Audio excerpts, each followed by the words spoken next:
اور اس کے بعد ہے پہلی رات کے چاند کو ہلال کہتے ہیں. اب یہاں پر انہوں نے حلال لکھا ہے اور اس حلال کا مطلب وہ ہلال نہیں ہے. یہاں پر املا کی غلطی پائی گئی ہے, لہذا پہلی رات کے چاند کو ہلال کہتے ہیں. آپ کا کہنا سر ماتھے پر محاورتاً استعمال ہوتا ہے. آپ کا کہنا سر آنکھوں پر. جب ہم لوگ محاورہ جات کو پڑھیں گے تو وہاں پر میں بتاؤں گا کہ محاورہ جات کے لیے بہتر یہی ہوتا ہے کہ انہیں اسی انداز میں بولا جائے اور ان میں الفاظ کی رد و بدل نہ کی جائے, بلکہ انہی الفاظ کے ساتھ بولا جائے جن الفاظ کے ساتھ اہل ادب بولتے ہیں یا اہل زبان بولتے ہیں. اس کے بعد ہے جی حجام حجامت کرنے لگا. حجامت کرنا نہیں ہوتا بلکہ حجامت بنانا ہوتا ہے. حجام حجامت بنانے لگا. نیک راہ بڑی کٹھن ہے. کٹھن کا مطلب مشکل, نیک راہ بڑی کٹھن ہے. نیک راہ لفظ نہیں ہوتا بلکہ نیکی کی راہ بڑی کٹھن ہے.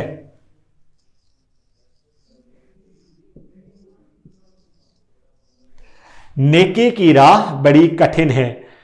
یہ کتابیں میں نے پڑھی ہوئی ہیں. میں نے پڑھی ہوئی ہیں لفظ ٹھیک نہیں ہے, یہ کتابیں میری پڑھی ہوئی ہیں.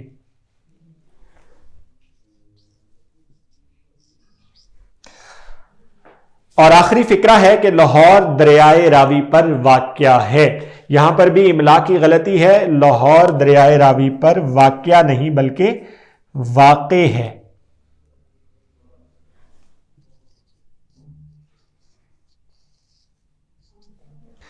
یہ تھا جی ہمارا آج کا لیکچر, اور انشاءاللہ آئندہ سے ہم لوگ سپیڈ پکڑیں گے اور جلد سے جلد اسے مکمل کرنے کی کوشش کریں گے. اور اس کے ساتھ ہی مجھے اجازت دیجیے. انشاءاللہ اگلی ویڈیو کے ساتھ آج سے 1 یا 2 دن بعد ملاقات ہوگی.